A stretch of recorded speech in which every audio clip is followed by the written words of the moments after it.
नमस्कार, स्वागत है आपका आवाज समाचार में। मैं हूं आपके साथ दीपाली नंदा। बुलेटिन में सबसे पहले आपको बताएंगे इस वक्त की बड़ी हेडलाइंस। S&P ने बढ़ाई भारत की रेटिंग, आउटलुक स्टेबल। कहा भारत में कंज्यूमर डिमांड काफी मजबूत, अगले 3 से 4 सालों में दिखेगी तेज ग्रोथ। यूएस टैरिफ का भारत पर असर मैनेजेबल। बाजार में दिखा दबाव, सेंसेक्स निफ्टी की फ्लैट क्लोजिंग, बैंक निफ्टी बढ़त के साथ बंद, मिड कैप इंडेक्स गिरावट के साथ क्लोज। महंगाई के मोर्चे पर बड़ी राहत, जुलाई में 2 साल के निचले स्तर पर पहुंची थोक महंगाई दर, खाद्य कीमतों में नरमी का असर, थोक महंगाई लगातार दूसरे महीने नेगेटिव में।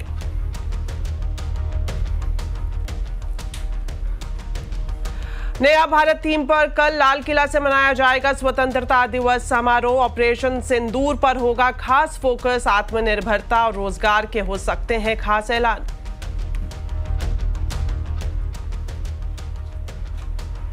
सोलर एनर्जी में भारत ने हासिल किया बड़ा मुकाम, सोलर पीवी मॉड्यूल मैन्युफैक्चरिंग क्षमता 100 गीगावाट पर पहुंची। पीएम मोदी ने बताया आत्मनिर्भरता की दिशा में बड़ा कदम। बेघर कुत्तों के मामले में सुप्रीम कोर्ट ने स्थानीय अथॉरिटी को लगाई फटकार, कहा वो काम नहीं कर रही जो उन्हें करना चाहिए था। पुनर्विचार याचिका पर सुरक्षित रखा फैसला। 15 अगस्त से सभी नेशनल हाईवे और एक्सप्रेस वे के लिए खरीद पाएंगे सालाना टोल पास। NHAI ने शुरू की फास्टैग की प्री बुकिंग, सिर्फ 3,000 रुपए में मिलेगा सालाना पास। CCPA के नोटिस के बाद कैब एग्रीगेटर्स ने ऐप में से टिप शब्द हटाया। ड्राइवर के लिए एक्स्ट्रा पैसे देने के लिए कह रही हैं कंपनियां। अभी एडवांस टिप मामले की जांच है जारी। जम्मू कश्मीर के किश्तवाड़ में बादल फटा, 12 लोगों की मौत। मचेल देवी यात्रा मार्ग में हादसे के बाद राहत और बचाव का काम जारी।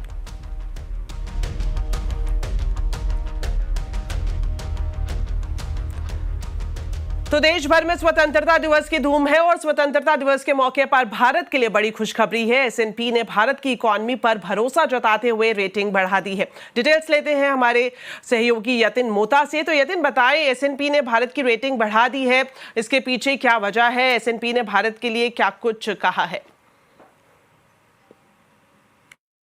जी, आर्थिक फ्रंट पे भारत के लिए बहुत बड़ी खबर है। S&P ने भारत की जो सॉवरिन रेटिंग है इसको अपग्रेड कर दिया है और BBB- से अब BBB रेटिंग अपग्रेड होती हुई नज़र पड़ रही है। इससे ऑब्वियसली भारतीय अर्थव्यवस्था को और इकोनॉमी को फ़ायदा होगा। सरकार का जो बोरोइंग कॉस्ट है इसमें कमी होगी और विदेशी निवेशक जो हैं भारतीय डेट मार्केट्स में और कैपिटल मार्केट्स में बहुत अच्छी तरीके से पार्टिसिपेट कर पाएंगे।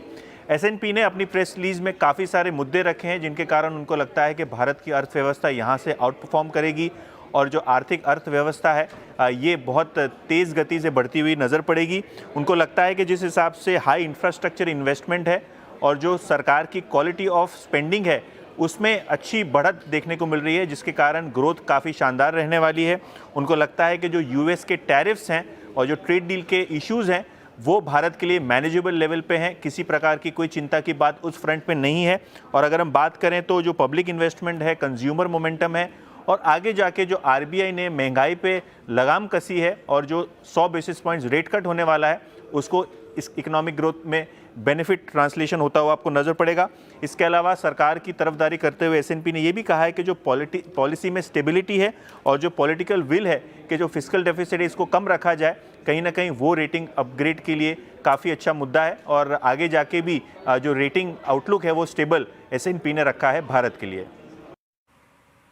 जी शुक्रिया यतिन इस पूरी जानकारी के लिए। चलिए बात करते हैं शेयर बाजार की। बाजार में आज दबाव दिखाई दिया। सेंसेक्स निफ्टी की फ्लैट क्लोजिंग हुई। सेंसेक्स 58 पॉइंट चढ़ा तो निफ्टी ने 12 पॉइंट की बढ़त हासिल की। वहीं निफ्टी बैंक भी थोड़ी बढ़त लेने में कामयाब रहा। मिड कैप इंडेक्स की बात करें तो ये गिरावट के साथ बंद हुए। बाजार का पूरा हाल अब समझते हैं कंचन नौटियाल से। तो कंचन बताएं, आज बाजार का मूड कैसा रहा? तो आज है हफ्ते का आखिरी कारोबारी दिन। अगर मार्केट की बात करी जाए तो बाजार में कंसोलिडेशन का डेफिनेटली मूड माहौल देखने को मिला है। Sensex, Nifty, bank Nifty, in fact जो अगर हम मिड कैप की भी बात करें तो यहाँ पे एक नेगेटिव टू फ्लैट क्लोजिंग हमें देखने को मिली। देखिए कल ट्रंप पुतिन की मीटिंग है जिसके लिहाज से आज बाजार में हल्की फुल्की जो नर्वसनेस है वो दिखाई दी है। अब बात करते हैं कि स्टॉक स्पेसिफिक एक्शन आज के सत्र में किस तरीके का देखने को मिला है। निफ्टी के बढ़ने वाले शेयर्स की बात करी जाए तो विप्रो में 2.25%, इटर्नल 2%, एचडीएफसी लाइफ और इन्फोसिस में आज हल्की फुल्की बढ़त हमें देखने को मिली है। लूजिंग स्ट्रीक में देख लेते हैं Tata Steel, Adani Ports, Tech Mahindra, Hero MotoCorp, in fact पूरे ही रियलिटी पैक में और साथ में अगर हम मेटल पैक की बात करें तो यहाँ पे एक मुनाफा वसूली का सत्र हमें देखने को मिला है।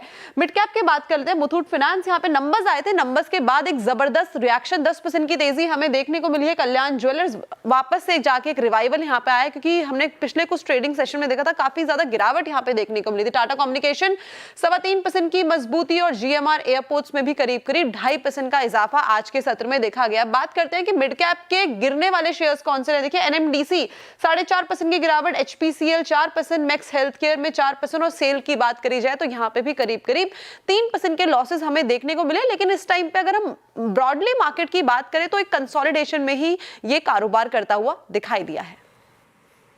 शुक्रिया कंचन इस पूरे मार्केट अपडेट के लिए। वहीं हेलियस कैपिटल के फाउंडर समीर अरोड़ा ने मार्केट आउटलुक पर हमसे खास बातचीत की है। इस दौरान समीर अरोड़ा ने कहा कि अगले 1 साल तक रिटर्न सुस्त रह सकते हैं। 1 साल तो अभी भी रिटर्न थोड़े मॉडरेट रहेंगे। मैं कहता हूँ नॉर्मली कि अगर डबल डिजिट हो जाए एनुअलाइज तो बहुत बढ़िया है। मतलब 10% over the next 6-9 months annualised, not 10, because उस रेंज में अर्निंग्स ग्रोथ है आजकल। और उसके बाद वी हैव टू सी मोर कि भाई कंज्यूमर सेक्टर थोड़ा अच्छा करे, दैट आईटी सेक्टर के अर्निंग्स अच्छी हों और financial sector and particularly banks की अर्निंग्स फिर 12-14-15% की तरफ जाएं। चलिए बात करते हैं महंगाई की। जुलाई में थोक महंगाई दर 2 साल के निचले स्तर पर आ गई है। थोक महंगाई दर -0.13% से घटकर -0.58% पर पहुंच गई है। खाने पीने की चीजों की कीमतों में गिरावट भी दर्ज रही है। खाद्य थोक महंगाई -0.26% से घटकर -2.15% दर्ज की गई है। वहीं सब्जियों की थोक महंगाई -22.65% से घटकर -28.96% रही। आलू, प्याज, दूध की थोक महंगाई भी घटी है। वहीं फ्यूल और पावर में बढ़त देखने को मिली है। ये -2.65% से बढ़कर -2.43% दर्ज की गई है। साथ ही अगर कोर WPI को देखें तो ये भी 1% से बढ़कर 1.1% दर्ज किया गया है। प्रधानमंत्री नरेंद्र मोदी कल 15 अगस्त को लगातार 12वीं बार लाल किला से राष्ट्रीय ध्वज फहराएंगे। स्वतंत्रता दिवस समारोह की एक खास थीम है नया भारत। समारोह के दौरान ऑपरेशन सिंदूर पर विशेष जोर रहने वाला है। साथ ही प्रधानमंत्री मोदी आत्मनिर्भरता और रोजगार बढ़ाने के लिए खास पहल का भी ऐलान कर सकते हैं। तो पूरी खबर जानने के लिए अब सीधा जुड़ते हैं हमारे वरिष्ठ सहयोगी लक्ष्मण रॉय से। तो लक्ष्मण जी, आपसे जानना चाहेंगे कल लाल किले की प्राचीर से प्रधानमंत्री मोदी के भाषण में क्या कुछ खास सुनने को मिल सकता है? देखिए, इस बार का समारोह और प्रधानमंत्री का भाषण दोनों कई मायनों में काफ़ी ज़्यादा अलग रहने वाला है। और इसमें सबसे ज़्यादा जोर जो एक बात पर हो सकता है वो नई बात है, वो है ऑपरेशन सिंदूर। आप देखें तो इस समारोह के लिए जो निमंत्रण पत्र दिए गए हैं उसमें भी ऑपरेशन सिंदूर के लोगो लगे हुए हैं। वहाँ पे जिस तरह की सजावट की जा रही है उसमें ऑपरेशन सिंदूर की खास पहचान वहाँ पे बनाई गई है। तो ये समझा जा रहा है कि प्रधानमंत्री अपने भाषण में एक बड़ा हिस्सा ऑपरेशन सिंदूर की सफलता पर दे सकते हैं, सेनाओं की सफलता पर दे सकते हैं। और पिछले कुछ दिनों में जिस तरीके से पाकिस्तान की तरफ से अनर्गल बयान आए हैं उसका पाकिस्तान को सीधे तौर पर नाम लेकर ना सही लेकिन एक करारा ठोस जवाब पाकिस्तान को प्रधानमंत्री के भाषण में देखने को मिल सकता है।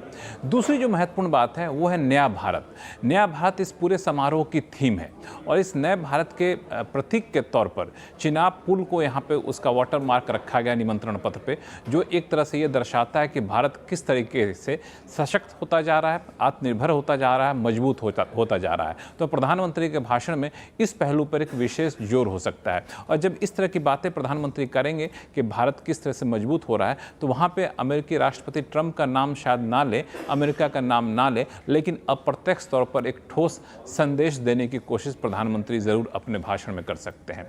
तीसरी बात, प्रधानमंत्री के भाषण में आप आत्मनिर्भरता पर विशेष जोर देख सकते हैं। रोजगार के मौके बढ़ाने के लिए सरकार की नई नई योजनाओं का विशेष जिक्र आप देख सकते हैं।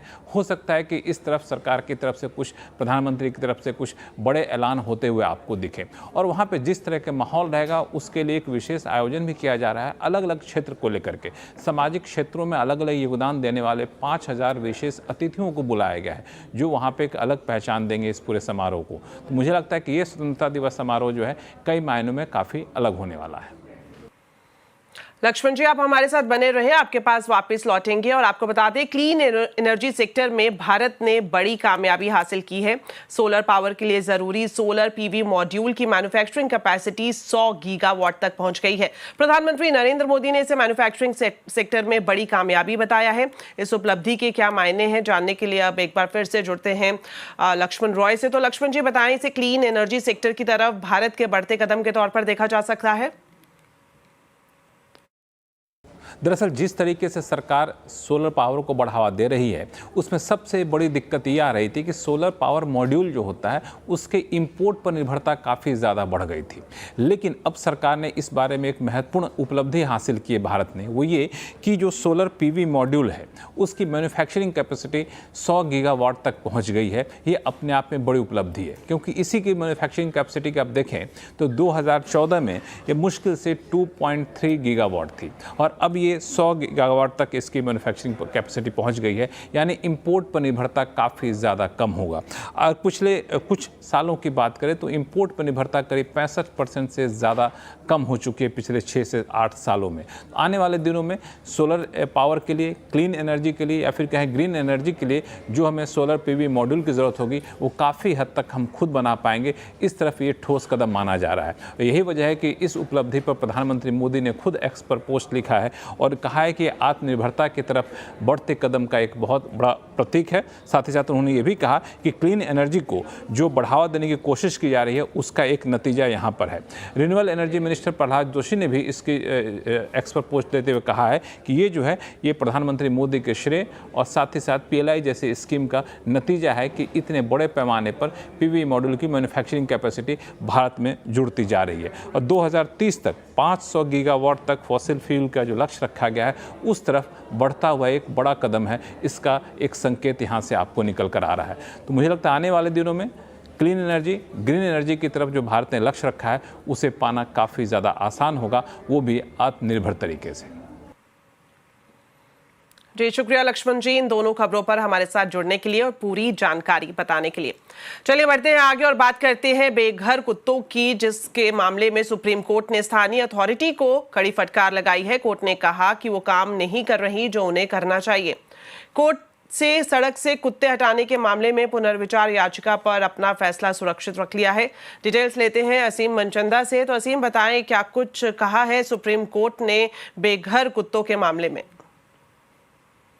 11 अगस्त को सुप्रीम कोर्ट ने दिल्ली NCR के बेघर कुत्तों को पकड़ के शेल्टर होम में रखने के निर्देश दिए थे। इसके खिलाफ कई सारी याचिकाएं सुप्रीम कोर्ट में दायर की गई थी और सुप्रीम कोर्ट से कहा गया था कि इस फैसले के ऊपर दोबारा से विचार करें। आज सुप्रीम कोर्ट में इस मामले की सुनवाई हुई। सबसे पहले सॉलिसिटर जनरल ने अपना पक्ष रखा। उनका कहना था कि बेघर कुत्ते की वजह से बच्चे अपने आप को खुद को सुरक्षित महसूस नहीं करते और उनको बाहर अकेले खेलने के लिए नहीं भेजा जा सकता है। उन्होंने सुप्रीम कोर्ट से यह भी कहा कि आप मौजूदा नियमों के ऊपर भरोसा नहीं कीजिए, बल्कि आप इस मामले में कोई व्यवहारिक आदेश जारी कीजिए। सुप्रीम कोर्ट ने यह कहा कि संसद बहुत सारे कानून बनाती है लेकिन उनका जमीन के ऊपर पालन नहीं होता है। सुप्रीम कोर्ट ने यह भी कहा कि एक तरफ पशु प्रेमी खड़े हुए लेकिन दूसरी तरफ ऐसे भी लोग हैं जो इसका पूरा समर्थन कर रहे हैं। तो सुप्रीम कोर्ट ने जो स्थानीय अथॉरिटीज है उनको भी फटकार लगाई। सुप्रीम कोर्ट ने कहा कि अगर स्थानीय अथॉरिटी ढंग से काम करती तो ऐसा नहीं होता। फिलहाल सुप्रीम कोर्ट ने इस पूरे मामले में अपना फैसला सुरक्षित रख लिया और जल्दी सुप्रीम कोर्ट अपना फैसला इसके ऊपर सुनाएगा। शुक्रिया असीम इस पूरी जानकारी के लिए। तो स्ट्रे डॉग्स को सड़कों से हटाने के फैसले पर सुप्रीम कोर्ट पुनर्विचार कर रहा है, लेकिन सवाल ये है कि क्या सड़क पर रहने वाले सारे डॉग्स आवारा हैं? इसी पर आज हम कंज्यूमर अड्डा में खास चर्चा करेंगे। शाम 5:57 पर जरूर देखिए। चलिए वक्त एक छोटे से ब्रेक के बाद आपका स्वागत है। कल यानी 15 अगस्त से आप देश के सभी नेशनल हाईवे और एक्सप्रेसवे टोल के लिए साल भर का पास एक साथ खरीद सकते हैं, वो भी सिर्फ 3,000 रुपए में। NHAI ने फास्टैग एनुअल पास की प्री बुकिंग शुरू कर दी है। डिटेल्स लेते हैं रोहन सिंह से। तो रोहन, बताएं किन लोगों के लिए ये पास होगा और ये कैसे मिलेगा? जी, कल यानी कि 15 अगस्त से NHAI के एनुअल फास्टैग पास का फ़ायदा उठाया जा सकेगा और आज से इसकी प्री बुकिंग शुरू हो गई है। राजमार्ग यात्रा ऐप पे एक लिंक आपको अवेलेबल मिल रहा है इस वक्त, जिससे आपकी ये जो एनुअल पास है आप उसे खरीद सकते हैं। जैसे ही आप उस लिंक पे जाते हैं, आपको अपनी गाड़ी का नंबर, जो बाकी डिटेल्स हैं, फास्टैग नंबर, वो देने को लिए कहा जाता है और उसके बाद आप पेमेंट करते हैं 3,000 रुपये का और उसके बाद आपको ये जो एनुअल पास है वो अवेलेबल हो जाता है। जो NHAI की वेबसाइट है, आज मध्य रात्रि से वहाँ पर भी एक लिंक अवेलेबल होगा जहां से लोग ये पास को खरीद सकेंगे। और हालांकि चूंकि आज पहला दिन था तो कुछ लोगों को दिक्कतें ज़रूर हुई पेमेंट से जुड़ी हुई, लेकिन NHAI का कहना है कि अगर गलत पेमेंट हो चुकी है तो वो 3 दिनों के अंदर उसका रिफंड जो है वो मिल जाएगा और जो नियम होंगे कल से आप इसका इस्तेमाल कर पाएंगे। कुल मिला के 1 साल में 200 ट्रिप्स तक का फ़ायदा उठाया जा सकेगा 3,000 रुपये में और 1 साल तक इसकी वैलिडिटी है। लेकिन अगर 200 ट्रिप्स आपकी ख़त्म हो जाती है तो फिर ये नॉर्मल फास्टैग की तरह ये काम करेगा। आपके पास एक विकल्प रहेगा कि आप एक और पास चाहें तो खरीद सकते हैं अगर आप बहुत ज़्यादा ट्रैवल करते हैं तो, वरना जो 200 ट्रिप्स हैं वो ऑलमोस्ट काफ़ी होती है एक आम जो कम्यूटर है उसके लिए। साथ ही ये नेशनल हाईवेज, एक्सप्रेसवे पर ही लागू होगा और साथ ही जो कमर्शियल गाड़ियां हैं वो इसके दायरे से बाहर रहेंगी। जो निजी गाड़ियां हैं सिर्फ उसी पे आप इसका फ़ायदा उठा सकेंगे। तो कल से NHAI की जो ये सुविधा है वो सबके लिए उपलब्ध होने जा रही है। शुक्रिया रोहन इस पूरी जानकारी के लिए। वहीं कैब एग्रीगेटर्स के एडवांस टिप मांगने के मामले में CCPA के नोटिस के बाद कंपनियों ने टिप शब्द तो हटा दिया है, लेकिन कंपनियां अब भी ऐप पर ड्राइवर्स के लिए एक्स्ट्रा पैसे देने को कह रही हैं। पूरी जानकारी दे रहे हैं असीम मनचंदा। कुछ महीने पहले कैब एग्रीगेटर्स कंपनियों ने एक नए फीचर की शुरुआत की थी। ग्राहकों को एडवांस टिप का ऑप्शन दिखाने की शुरुआत कर दी थी। ग्राहकों से कहा गया था कि अगर आपको फास्टर सर्विस चाहिए तो आप अपने ड्राइवर के लिए टिप ऐड कर सकते हैं। इस पूरे मैटर का जो कंज्यूमर अफेयर मंत्री प्रहलाद जोशी है उन्होंने संज्ञान लिया।